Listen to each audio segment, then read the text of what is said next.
Olá, seja bem-vindo ao canal Dialética Social, um canal que tem o objetivo de discutir questões do dia a dia a partir de um olhar sociológico. E o tema desse primeiro vídeo será sobre a questão da imaginação sociológica.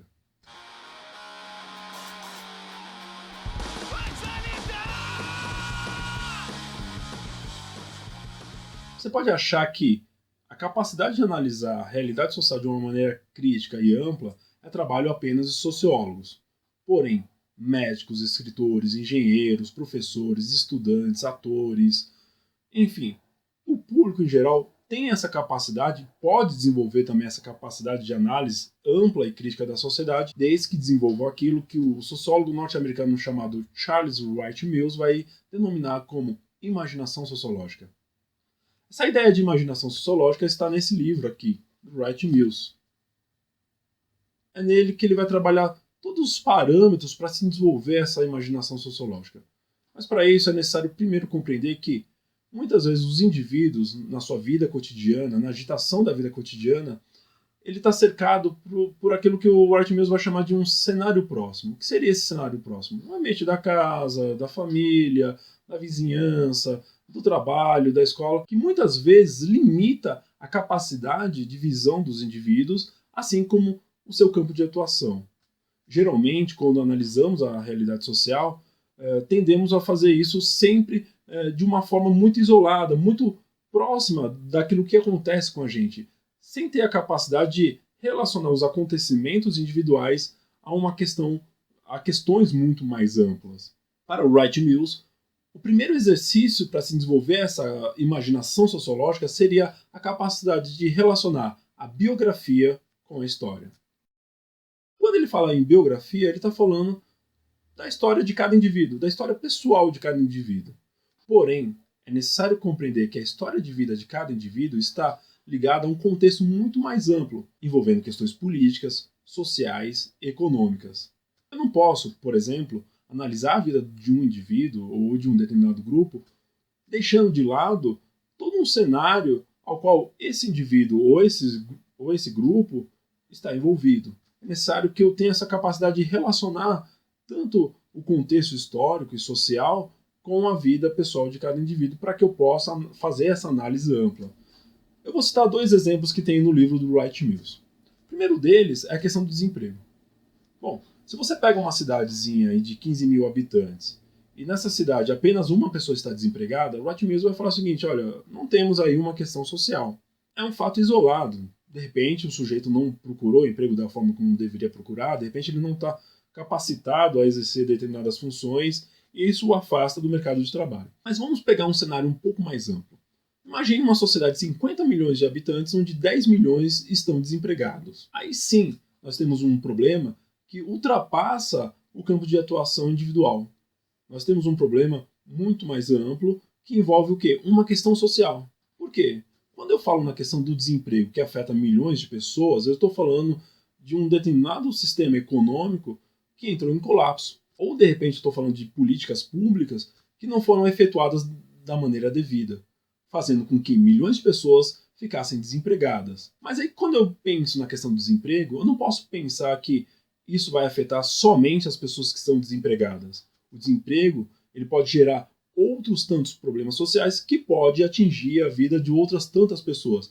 Eu vou dar um exemplo simples. Eu posso muito bem fazer um paralelo em relação ao desemprego e aumento da violência, ou eu posso, por exemplo, fazer uma relação entre o desemprego e o aumento nos casos de divórcio entre as famílias. Ou seja, quando eu falo em questões sociais, eu estou falando em questões que estão interligadas. É impossível de eu analisar apenas através de um ponto de vista. Da mesma forma, por exemplo, que eu analisar os impactos que a guerra tem numa sociedade.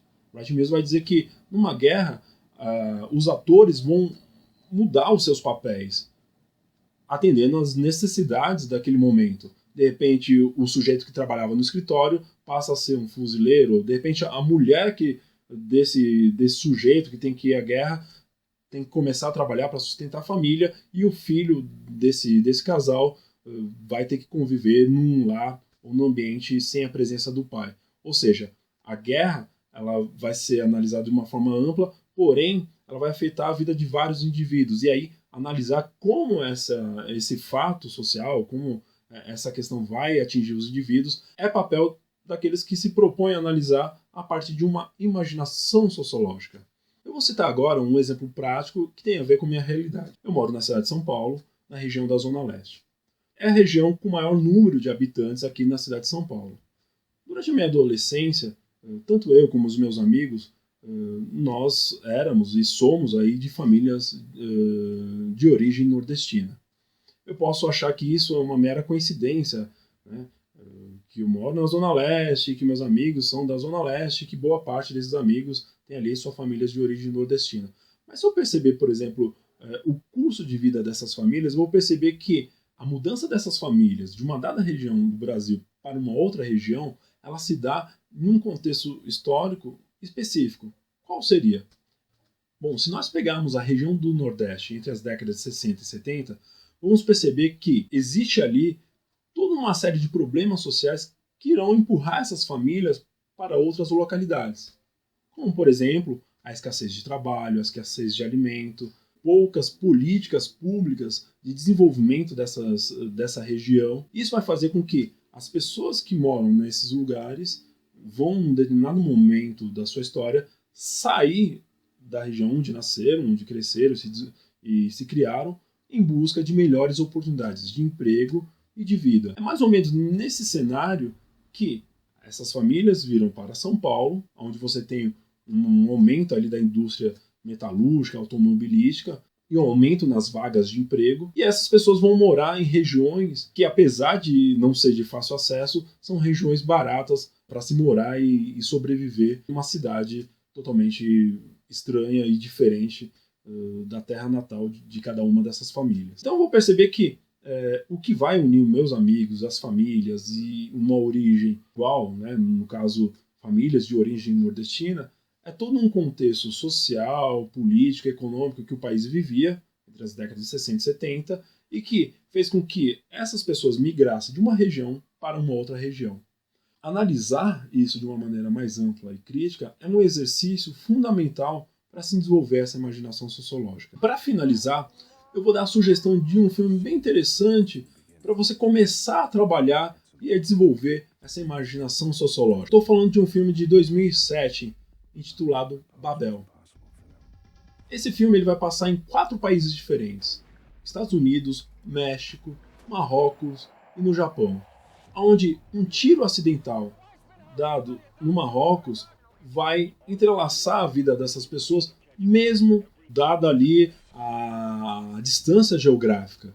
O que o filme vai mostrar, primeiramente, é toda uma metáfora desse mundo globalizado onde as pessoas vivem interconectadas, mas ao mesmo tempo vai mostrar fatos que vão interligar a vida dessas pessoas. Então é uma dica bem interessante de filme para você assistir e começar a trabalhar essa ideia da imaginação sociológica. Mas aí a pergunta pode ser o seguinte: bom, mas para que eu vou usar essa imaginação sociológica? Você vai usar essa imaginação sociológica diariamente enquanto sujeito ativo dentro da sociedade. Você precisa participar dos rumos e destinos dessa sociedade e até mesmo ter um controle maior da sua vida e entender alguns fatores importantes que muitas vezes ocorrem na sua vida e você acredita que é um fato isolado, um fato único só com você, mas que está relacionado a outras questões bem mais amplas. Para você que é estudante, a imaginação sociológica vai possibilitar uma leitura e uma compreensão de mundo muito mais ampla, ajudando numa boa redação e, ao mesmo tempo, a fazer uma ligação entre os fatos históricos